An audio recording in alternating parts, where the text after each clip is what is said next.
Después de la ascensión de Jesús al cielo, hubo tres elementos que fueron fundamentales para la unidad y la armonía entre los creyentes de la iglesia primitiva.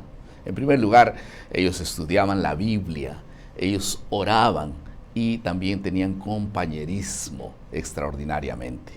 Ese será el tema de la lección de la escuela sabática de esta semana y esperamos compartir con ustedes este lindo proyecto de Dios que es la unidad. Estamos en la lección número 5 y el título de la lección es La experiencia de la unidad de la iglesia primitiva.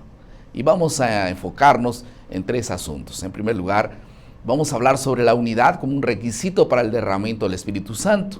Vamos a hablar también, en segundo lugar, sobre la unidad y la misión de la iglesia. Y en tercer lugar, vamos a hablar sobre las características de la verdadera unidad. Vamos a comenzar por el primer asunto, unidad como requisito para el derramamiento del Espíritu Santo. Poco antes de la muerte de Jesús, Él prometió a sus discípulos que no los dejaría solos. Así, mientras ellos esperaban esta promesa, la Biblia dice que los 120 discípulos estaban, ¿qué cosa haciendo? La Biblia dice, perseverando unánimes en oración y en ruego. ¿Qué les parece? Esos 10 días entre la ascensión de Jesús y el Pentecostés probablemente constituyeron un periodo de intensa preparación espiritual, una especie de retiro espiritual de los discípulos para poder fortalecer su unidad y su vínculo con Dios. Hechos 1:14 dice que los discípulos perseveraban unánimes en oración y en ruego. Las oraciones en grupo también en aquel tiempo juegan un papel fundamental. Es importante la oración personal, pero en este caso es importante la oración grupal. Por ejemplo, Hechos 1:24 dice que hubo oraciones en grupo cuando necesitaban elegir el reemplazo de Judas. Hechos 12:5 y 12 dice que hubo oraciones como por la iglesia para pedir la liberación de Pedro, ¿se acuerdan?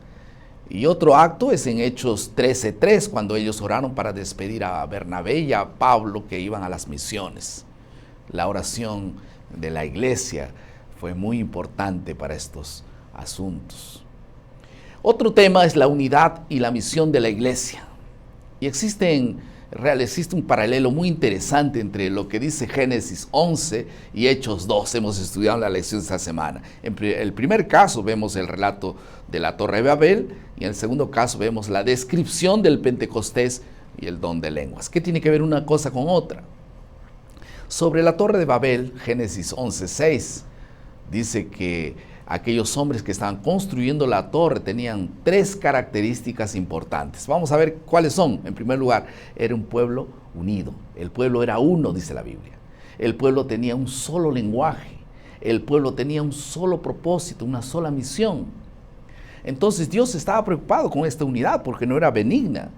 Porque si Él no los detenía, nada los haría desistir, dice la Biblia. Por eso Él expresó, han comenzado la obra y nada los hará desistir. Parece que Dios sabía del potencial de la unidad y cuán lejos ellos podrían llegar si no interviniera Dios. Así que Dios también se unió. Y Génesis 11:7 dice, ahora pues descendamos y confundamos allí su lengua. Y solo de esta forma la obra se detuvo. Por otro lado, en el Pentecostés nosotros encontramos una iglesia que también estaba unida, hablaba una sola lengua y tenían una sola misión. Y esta era una unidad que provenía de Dios, era una unidad apoyada por Dios, que surgió en el Señor. Entonces el Dios que los unió les dio el don de lenguas para tornar efectiva la misión de alcanzar a muchas personas en aquel tiempo. ¿Cuál es la lección que sacamos? Cuando existe una iglesia unida, en un solo espíritu, en una sola misión, nada detendrá el avance del sueño que Dios tiene para poder evangelizar el mundo. Piensen eso. El tercer asunto son las características de la iglesia o de la verdadera unidad. ¿Cómo podemos reconocer la verdadera unidad? Hechos 2:42 dice que los discípulos perseveraban en la doctrina de los apóstoles, en la comunión unos con los otros y en el partimiento del pan y las oraciones. Tres características de un pueblo unido. Estaban ellos, esta nueva comunidad de creyentes se comprometió en primer lugar a aprender la enseñanza de Jesús de boca de los apóstoles, la palabra de Dios. En segundo lugar, en la comunión de unos con los otros, ellos crecieron mucho. Y en tercer lugar, dice que pasaban tiempo partiendo el pan y orando juntos. Hechos 2, 44 al 45 habla de la generosidad que existía entre los cristianos primitivos.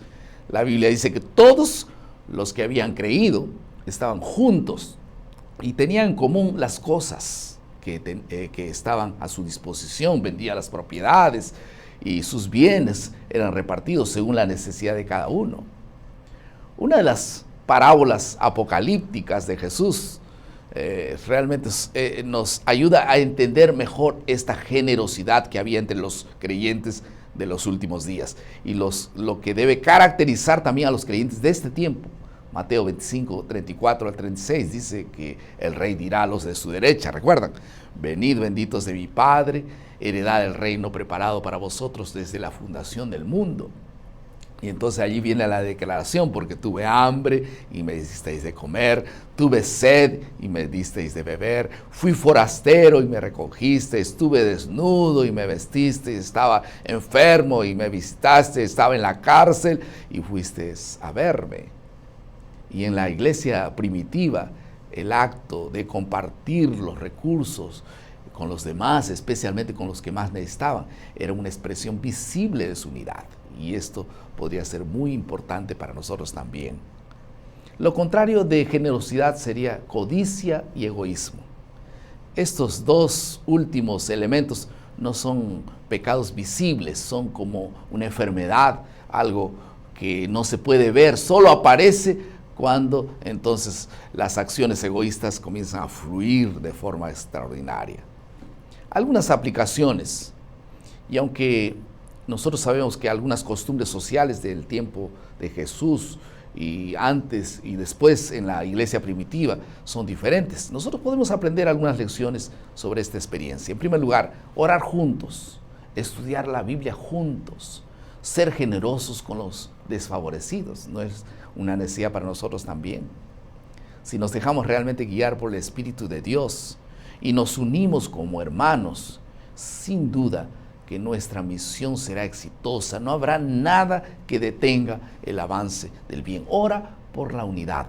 Ora porque todos se unan en la palabra. Ora para que nos unamos en oración y hagamos de esta unidad el sueño que Dios tenía para alcanzar a muchos en este tiempo.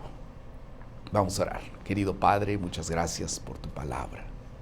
Bendice, Señor, tu iglesia. Únenos. Que esta unidad no provenga de nosotros, sino de ti, para cumplir efectivamente la misión que nos has dado. En el nombre de Jesús. Amén. Muchas gracias por compartir estos momentos con nosotros. Recuerden nuestro lema, maná, cada día, cada uno, cada mañana es alimento para la vida. Que Dios te bendiga.